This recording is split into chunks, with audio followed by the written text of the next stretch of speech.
Ligeia by Edgar Allan Poe. And the will therein lieth, which dieth not who knoweth the mysteries of the will with its vigor for God, is but a great will pervading all things by nature of its intentness man, doth not yield himself to the angels, nor unto death, utterly save only through the weakness of his feeble will. Joseph Glanville. I cannot for my soul remember how, when, or even precisely, where I first became acquainted with the Lady Ligeia. Long years have since elapsed, and my memory is feeble through much suffering, or perhaps I cannot now bring these points to mind, because in truth the character of my beloved, her rare learning, her singular, yet placid cast of beauty, and the thrilling and enthralling eloquence of her low musical language, made their way into my heart by paces so steadily and stealthily progressive that they have been unnoticed and unknown, yet I believe that I met her first, and most frequently, in some large old decaying city near the Rhine of her family. I have surely heard her speak, that it is of a remotely ancient date, cannot be doubted. Ligeia. Buried in studies of a nature, more than all else adapted to deaden impressions of the outward world, it is, by that sweet word alone be Ligeia that I bring before mine eyes in fancy the image of her, who is no more, and now, while I write, a recollection flashes upon me, that I have never known the paternal name of her, who was my friend and my betrothed, and who became the partner of my studies. And finally the wife of my bosom. Was it a playful charge on the part of my Ligeia, or was it a test of my strength of affection that I should institute no inquiries upon this point, or was it rather a caprice of my own, a wildly romantic offering on the shrine of the most passionate devotion? I but indistinctly recall the fact itself. What wonder that I have utterly forgotten the circumstances which originated or attended it, and indeed if ever that spirit which is entitled romance, if ever she the wan and the misdewinged Ashtophet of idolatrous Egypt presided, as they tell, over marriages illumined, then most surely she presided over mine. There is one dear topic, however, on which my memory fails me not. It is the person of Ligeia. In stature she was tall, somewhat slender, and in her latter days even emaciated. I would in vain attempt to portray the majesty, the quiet ease of her demeanor, or the incomprehensible lightness and elasticity of her footfall. She came and departed as a shadow. I was never made aware of her entrance into my closed study, save by the dear music of her low, sweet voice, as she placed her marble hand upon my shoulder. In beauty of face, no maiden ever equaled her. It was the radiance of an opium dream, an airy and spirit-lifting vision, more wildly divine than the fantasies which hovered about the slumbering souls of the daughters of Delos. Yet her features were not of that regular mold which we have been falsely taught to worship in the classical labors of the heathen. There is no exquisite beauty, says Bacon. Lord Verulam, speaking truly, of all the forms and genera of beauty, without some strangeness in the proportion. Yet, although I saw that the features of Ligeia were not of a classic regularity, although I perceived that her loveliness was indeed exquisite, and felt that there was much of strangeness pervading it, yet I have tried in vain to detect the irregularity, and to trace home my own perception of the strange. I examined the contour of the lofty and pale forehead. It was faultless, show cold, indeed that word, when applied to a majesty so divineth skin, rivaling the purest ivory the commanding extent, and repose the gentle prominence of the regions above the temples, and then the raven black, the glossy, the luxuriant and natural curling tresses, setting forth the full force of the Homeric epithet hyacinthan. I looked at the delicate outlines of the nose, and nowhere but in the graceful medallions of the Hebrews had I beheld a similar perfection. There were the same luxurious smoothness of surface, the same scarcely perceptible tendency to the aquiline, the same harmoniously curved nostrils. Speaking the free spirit, I regarded. Sweet mouth, here was indeed the triumph of all things heaven-lithe, magnificent turn, of the short upper lip, soft voluptuous slumber of the under dimples which sported, and the color which spoketh, teeth glancing back with a brilliancy almost startling every ray of the holy light which fell upon them. In her serene and placid, yet most exultingly radiant of all smiles, I scrutinized the formation of the china, and here too I found the gentleness of breadth, the softness and the majesty, the fullness and the spirituality of the Greek contour which the god Apollo revealed but in a dream to Cleomenes, the son of the Athenian. And then I peered into the large eyes of Ligeia. For eyes we have no models in the remotely antique. It might have been too that in these eyes of my beloved lay the secret to which Lord Verulam alludes. They were, I must believe, far larger than the ordinary eyes of our own race. They were even fuller than the fullest of the gazelle eyes of the tribe of the valley of Nerjahad, Yet it was only at intervalsome moments of intense excitement that this peculiarity became more than slightly noticeable in Ligeia, and at such moments was her beauty in my heated fancy. Thus it appeared perhaps, beauty of beings, either above, or apart from the earth beauty of the fabulous Houri of the Turk. The hue of the orbs was the most brilliant of black, and far over them hung jetty lashes of great length, the brows slightly irregular in outline. Had the same tint, the strangeness, however, which I found in the eyes, was of a nature distinct from the formation, or the color, or the brilliancy of the features, and must after all be referred to the expression a word of no meaning, behind whose vast latitude of mere sound we entrench our ignorance of so much of the spiritual. The expression of the eyes of Ligeia, how for long hours have I pondered upon it, how have I through the whole of a midsummer night struggled to fathom it. What was it, that something more profound than the well of Democritus which lay far within the pupils of my beloved? What was it? I was possessed with a passion to discover those eyes, those large, those shining, those divine orbs. They became to me twin stars of Leda, and I to them devoutest of astrologers. There is no point among the many incomprehensible anomalies of the science of mind more thrillingly exciting than the fact, never, I believe, noticed in the schools, that, in our endeavors to recall to memory something long forgotten, we often find ourselves upon the very verge of remembrance, without being able in the end to remember. And thus how frequently in my intense scrutiny of Ligeia's eyes have I felt approaching the full knowledge of their expression, felt it approaching it not quite be mingled, so at length entirely depart, and strange, oh strangest mystery of all, I found in the commonest objects of the universe a circle of analogies to that expression. I mean to say that subsequently to the period when Ligeia's beauty passed into my spirit, there dwelling, as in a shrine, I derived from many existences in the material world a sentiment such as I felt always aroused within me by her large and luminous orbs, yet not the more could I define that sentiment, or analyze, or even steadily view it. I recognized it, let me repeat, sometimes in the survey of a rapidly growing vinine, the contemplation of a moth, a butterfly, a chrysalis, a stream of running water. I have felt it in the ocean, in the falling of a meteor. I have felt it in the glances of unusually aged people. And there are one or two stars in heaven, on especially a star of the sixth magnitude, double and changeable, to be found near the large star in Lyra, in a telescopic scrutiny of which I have been made aware of the feeling. I have been filled with it by certain sounds from stringed instruments, and not unfrequently by passages from books. Among innumerable other instances, I well remember something in a volume of Joseph Glanville, which perhaps merely from its quaintness, who shall say, never failed to inspire me with the sentiment, and the will therein lieth, which dieth not. Who knoweth the mysteries of the will with its vigor for God, is but a great will pervading all things by nature of its intentness. Man doth not yield him to the angels, nor unto death utterly, save only through the weakness of his feeble length of years, and subsequent reflection have enabled me to trace indeed some remote connection between this passage in the English moralist and a portion of the character of Ligeia. An intensity in thought, action, or speech was possibly in her a result, or at least an index of that gigantic volition, which during our long intercourse failed to give other and more immediate evidence of its existence. Of all the women whom I have ever known, she, the outwardly calm, the ever placid Ligeia, was the most violently a prey to the tumultuous vultures of stern passion. And of such passion I could form no estimate save by the miraculous expansion of those eyes, which at once so delighted and appalled me, the almost magical melody, modulation, distinctness, and placidity of her very low voice, and, by the fierce energy, rendered doubly effective by contrast with her manner of utterance of the wild words which she habitually uttered. I have spoken of the learning of Ligeia. It was immense, such as I have never known in woman. In the classical tongues was she deeply proficient, and as far as my own acquaintance extended in regard to the modern dialects of Europe, I have never known her at fault, indeed, upon any theme of the most admired, because simply the most abstruse of the boasted erudition of the Academy, have I ever found Ligeia at fault. How singularly, how thrillingly, this one point in the nature of my wife has forced itself at this late period only upon my attention.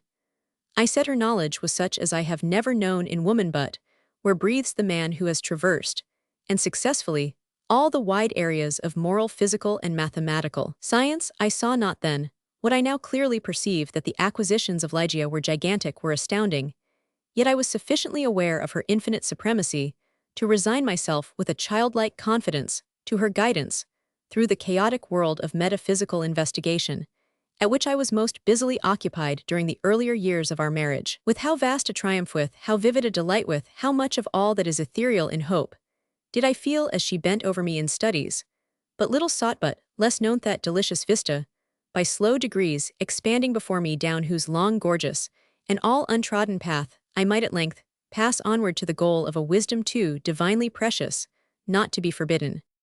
How poignant, then, must have been the grief with which after some years I beheld my well-grounded expectations take wings to themselves, and fly away without Ligeia. I was but as a child groping benighted her presence, her readings alone, rendered vividly luminous the many mysteries of the transcendentalism, in which we were immersed, wanting the radiant luster of her eyes. Letters lambent and golden grew duller than Saturnian lead. And now those eyes shone less and less frequently upon the pages, over which I pored. Ligeia grew Roman 99, the wild eyes blazed with a too glorious effulgence. The pale fingers became of the transparent waxen hue of the grave, and the blue veins upon the lofty forehead swelled and sank impetuously with the tides of the gentle emotion. I saw that she must die, and I struggled desperately in spirit with the grim Azrael, and the struggles of the passionate wife were, to my astonishment, even more energetic than my own. There had been much in her stern nature to impress me with the belief that to her death would have come without its terrors, but not so. Words are impotent to convey any just idea of the fierceness of resistance with which she wrestled with the shadow. I groaned in anguish at the pitiable spectacle. I would have soothed, I would have reasoned, but in the intensity of her wild desire for life, but for life, solace and reason were the uttermost folly. Yet not until the last instance, amid the most convulsive writhings of her fierce spirit, was shaken the external placidity of her demeanor. Her voice grew more gentle, grew more low. Yet I would not wish to dwell upon the wild meaning of the quietly uttered words. My brain reeled as I hearkened entranced to a melody, more than mortalto assumptions and aspirations, which mortality had never before known. That she loved me, I should not have doubted, and I might have been easily aware that in a bosom such as hers love would have reigned no ordinary passion. But in death only was I fully impressed with the strength of her affection. For long hours detaining my hand, would she pour out before me the overflowing of a heart more than passionate devotion, amounted to idolatry. How had I deserved to be so blessed by such confession show? Had I deserved to be so cursed with the removal of my beloved in the hour of her making them?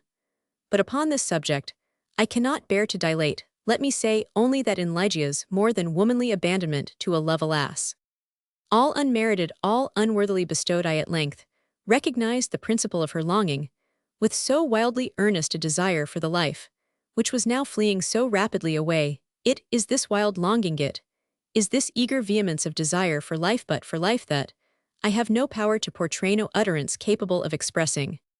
At high noon of the night in which she departed, beckoning me peremptorily to her side, she bade me repeat certain verses, composed by herself, not many days before I obeyed her. They were these: Lo, 'tis a gala night within the lonesome latter years, an angel throng, bewinged, bedight in veils, and drowned in tears, sit in a theatre to see a play of hopes and fears, while the orchestra breathes fitfully the music of the spheres, mimes in the form of God on high mutter and mumble low, and hither and thither fly mere puppets, they who come and go at bidding of vast formless things that shift the scenery to and fro, flapping from out their condor wings invisible woe.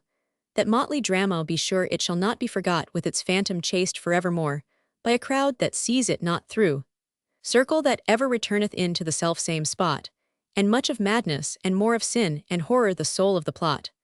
But see, amid the mimic rout a crawling shape intrude, a blood-red thing that writhes from out the scenic solitude. It writheth with mortal pangs, the mimes become its food.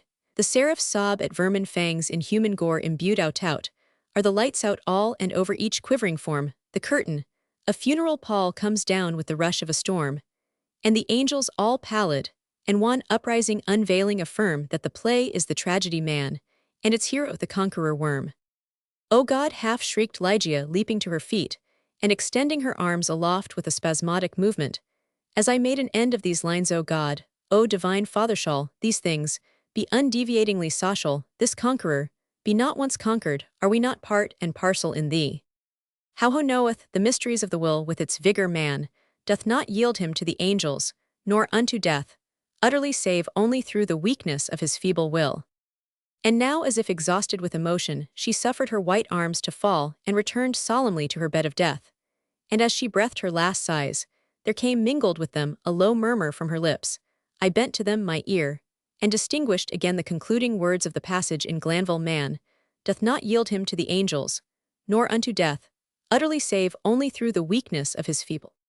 She died, and I, crushed into the very dust with sorrow, could no longer endure the lonely desolation of my dwelling in the dim and decaying city. By the Rhine I had no lack of what the world calls wealth. Ligeia had brought me far more, very far more, than ordinarily falls to the lot of mortals. After a few months, therefore, of weary and aimless wandering, I purchased and put in some repair an abbey which I shall not name, in one of the wildest and least frequented portions of fair England. The gloomy and dreary grandeur of the building, the almost savage aspect of the domain, the many melancholy and time-honored memories connected with both, had much in unison with the feelings of utter abandonment, which had driven me into that remote and unsocial region of the country. Yet although the external abbey with its verdant decay hanging about it suffered but little alteration, I gave way with a childlike perversity and perchance, with a faint hope of alleviating my sorrows, to a display of more than regal magnificence within. For such follies even in childhood I had imbibed a taste, and now they came back to me, as if in the dotage of grief. Alas, I feel how much even of incipient madness might have been discovered in the gorgeous and fantastic draperies, in the solemn carvings of Egypt, in the wild cornices and furniture, in the bedlam patterns of the carpets of tufted gold. I had become a bounden slave in the trammels of opium and my labors, and my orders had taken a coloring from my dreams. But these absurdities I must not pause to detail. Let me speak only of that one chamber ever accursed, whither, in a moment of mental alienation, I led from the altar, as my Brideas, the successor of the unforgotten Ligeia, fair-haired and blue-eyed Lady Rowena Trevanion of Tremaine. There is no individual portion of the architecture and decoration of that bridal chamber which is not now visibly before me, where were the souls of the haughty family of the bride, when through thirst of gold they permitted to pass the threshold of an apartment so bedecked a maiden, and a daughter so beloved. I have said that I minutely remember the details of the chamber, yet I am sadly forgetful on topics of deep moment, and here there was no system, no keeping in the fantastic display, to take hold upon the memory. The room lay in a high turret of the castellated abbey, was pentagonal in shape, and of capacious size, occupying the whole southern face of the pentagon, was the sole window, an immense sheet of unbroken glass, from Venetia, single pane and tinted of a leaden hue, so that the rays of either the sun or moon passing through it fell with a ghastly luster on the objects within. Over the upper portion of this huge window extended the trelliswork of an aged vine, which clambered up the massy walls of the turret. The ceiling, of gloomy-looking oak, was excessively lofty, vaulted, and elaborately fretted with the wildest and most grotesque specimens of a semi-Gothic, semi-Druidical device. From out the most central recess of this melancholy vaulting depended by a single chain of gold, with long links, a huge censer of the same metal, Saracenic in pattern, and with many perforations so contrived that there writhed in and out of them, as if endued with a serpent vitality, a continual succession of parti-colored fires.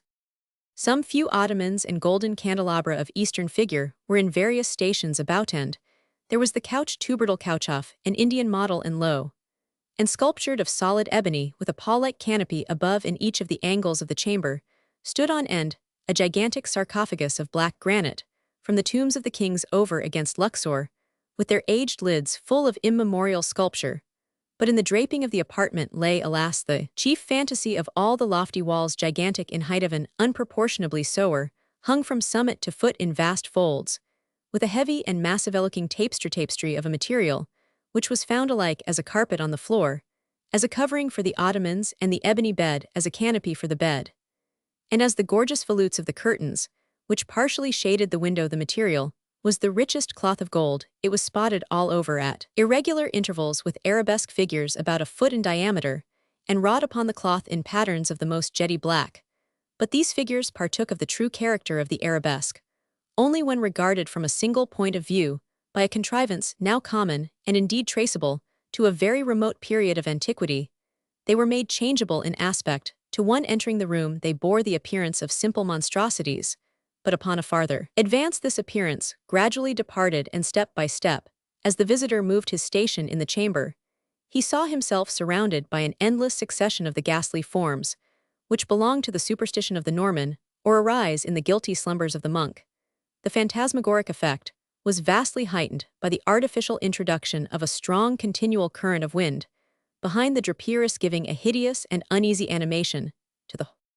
In halls such as Thessine, a bridal chamber such as the sigh passed with the Lady of Tremaine, the unhallowed hours of the first month of our marriage passed them, with but little disquietude, that my wife dreaded the fierce moodiness of my temper, that she shunned me, and loved me but little, I could not help perceiving, but it gave me rather pleasure than otherwise. I loathed her with a hatred belonging more to demon than to man. My memory flew back, oh, with what intensity of regret, to Ligeia, the beloved, the august, the beautiful, the entombed. I reveled in recollections of her purity, of her wisdom, of her lofty, her ethereal nature, of her passionate, her idolatrous love. Now then did my spirit fully and freely burn, with more than all the fires of her own, in the excitement of my opium dreams, for I was habitually fettered in the shackles of the I would call aloud upon her name during the silence of the night, or among the sheltered recesses of the glens, by day, as if through the wild eagerness, the solemn passion, the consuming ardor of my longing for the departed, I could restore her to the pathway she had abandoned, could it be forever upon the earth. About the commencement of the second month of the marriage, the Lady Rowena was attacked with sudden illness, from which her recovery was slow. The fever which consumed her rendered her nights uneasy, and in her perturbed state of half-slumber, she spoke of sounds, and of motions, in and about the chamber of the turret, which I concluded had no origin save in the distemper of her fancy, or perhaps in the phantasmagoric influences of the chamber itself. She became at length convalescent finally. Well, yet but a brief period elapsed ere a second more violent disorder again threw her upon a bed of suffering, and from this attack her frame at all times, feeble, never altogether recovered. Her illnesses were after this epoch of alarming character, and of more alarming recurrence, defying alike the knowledge and the great exertions of her physicians. With the increase of the chronic disease, which had thus apparently taken too sure hold upon her constitution to be eradicated by human means, I could not fail to observe a similar increase in the nervous irritation of her temperament, and in her excitability by trivial causes of fear. She spoke again, and now more frequently and pertinaciously, of the soundsoph, the slight sound of the unusual motions among the tapestries, to which she had formerly alluded. One night near the closing in of September, she pressed this distressing subject with more than usual emphasis upon my attention. She had just awakened from an unquiet slumber, and I had been watching with feelings half of anxiety, half of vague terror, the workings of her emaciated countenance. I sat by the side of her ebony bed upon one of the ottomans of India. She partly arose and spoke in an earnest low whisper of sounds, which she then heard, but which I could not hear, off motions, which she then saw, but which I could not perceive. The wind was rushing hurriedly behind the tapestries, and I wished to show her what, let me confess it, I could not all believe, that those almost inarticulate breathings, and those very gentle variations of the figures upon the wall, were but the natural effects of that customary rushing of the wind. But a deadly pallor overspreading her face had proved to me that my exertions to reassure her would be fruitless. She appeared to be fainting, and no attendants were within call. I remembered where was deposited a decanter of light wine, which had been ordered by her physicians, and hastened across the chamber to procure it. But as I stepped beneath the light of the censer, two circumstances of a startling nature attracted my attention. I had felt that some palpable, although invisible, object had passed lightly by my person, and I saw that there lay upon the golden carpet, in the very middle of the rich luster thrown from the censer, a shadow, a faint, indefinite shadow of angelic aspect, such as might be fancied for the shadow of a shade. But I was wild with the excitement of an immoderate dose of opium, and heeded these things but little, nor spoke of them to Rowena. Having found the wine, I recrossed the chamber, and poured out a gobletful, which I held to the lips of the fainting lady. She had now partially recovered, however, and took the vessel herself, while I sank upon an ottoman near me with my eyes fastened upon her person. It was then that I became distinctly aware of a gentle footfall upon the carpet and near the couch, and in a second thereafter, as Rowena was in the act of raising the wine to her lips, I saw, or may have dreamed that I saw, fall within the goblet, as if from some invisible spring in the atmosphere of the room, 3 or 4 large drops of a brilliant and ruby-colored fluid. If this I saw not so Rowena, she swallowed the wine unhesitatingly, and I forbore to speak to her of a circumstance which must, after all I considered, have been but the suggestion of a vivid imagination, rendered morbidly active by the terror of the lady by the opium, and by the hour.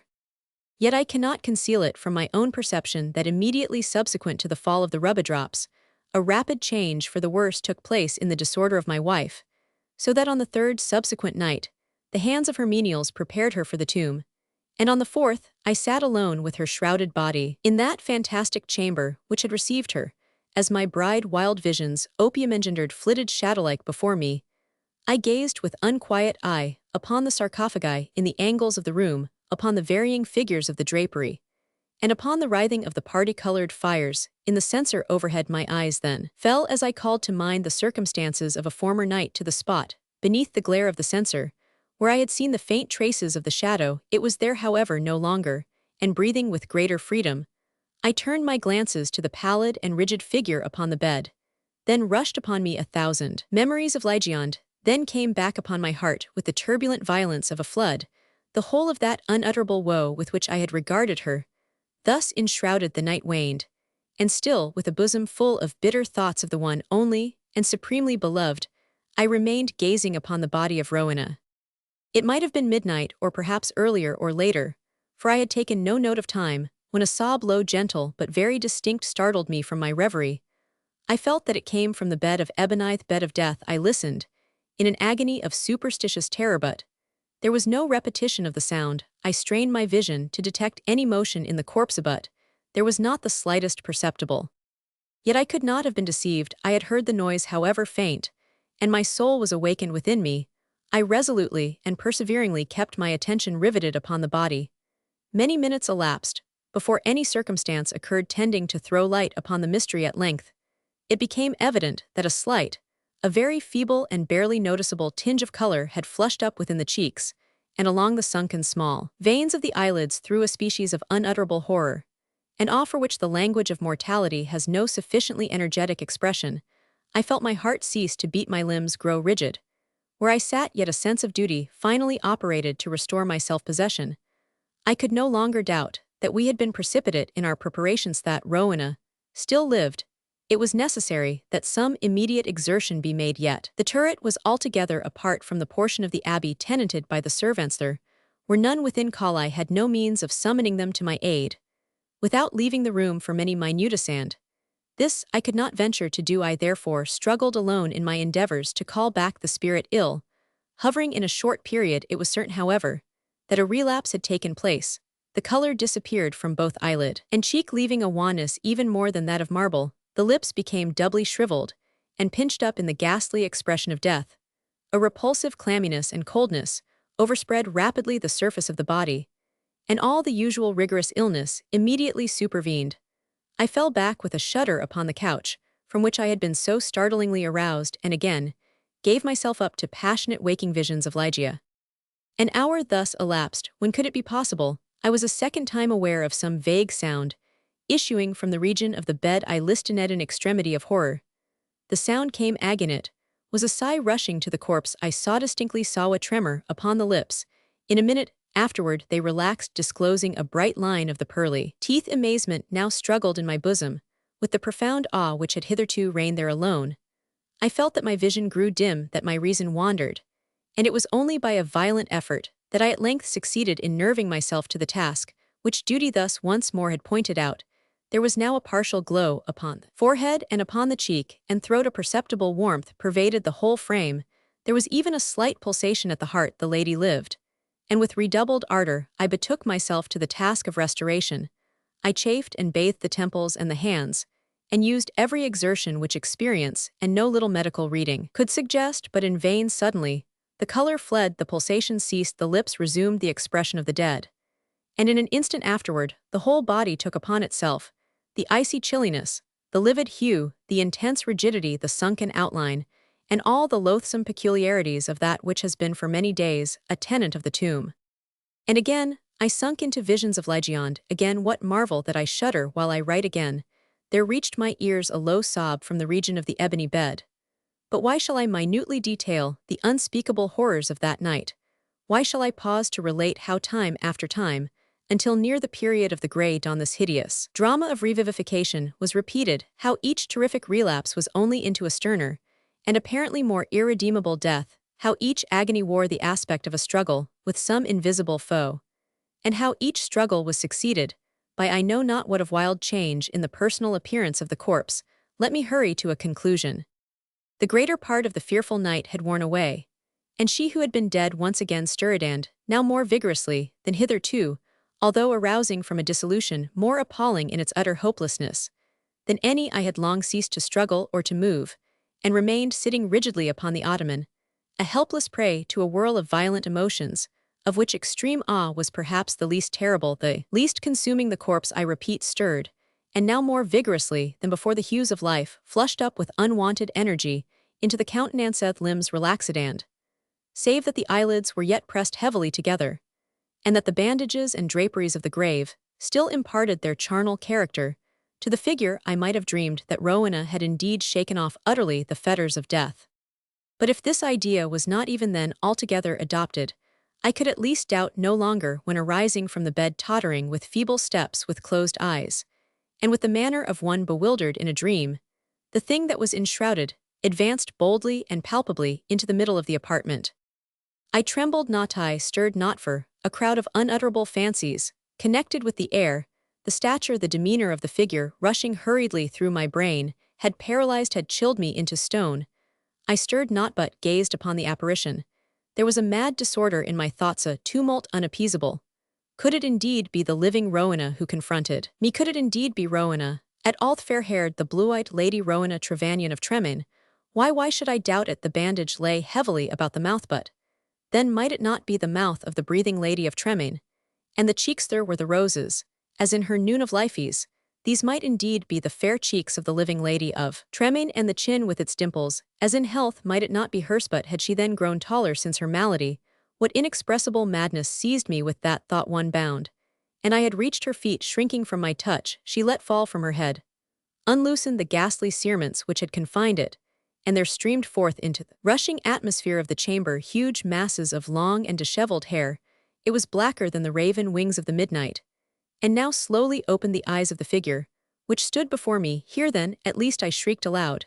Can I never be mistaken? These are the full, and the black and the wild Isof, my lost love of, the lady of, the Ligeia.